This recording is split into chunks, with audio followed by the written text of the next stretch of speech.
আর্থিক অবস্থা বিবেচনায় সরকারি খাতের ৪২ প্রতিষ্ঠান উচ্চ ঝুঁকিতে রয়েছে। বিভিন্ন আর্থিক অনুপাতের নির্দিষ্ট মানদণ্ড ব্যবহার করে ৫টি ঝুঁকি স্তরে এ মূল্যায়ন করেছে অর্থ মন্ত্রণালয়।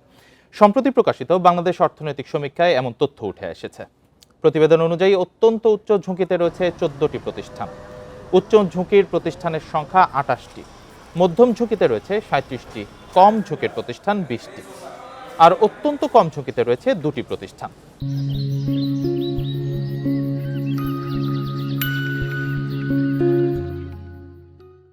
এদিকে গত অর্থবছর শেষে রাষ্ট্রায়ত্ত ৮টি প্রতিষ্ঠান বা সংস্থার খেলাপি ঋণের পরিমাণ দাঁড়িয়েছে ৪২৯ কোটি ১০ লাখ টাকা।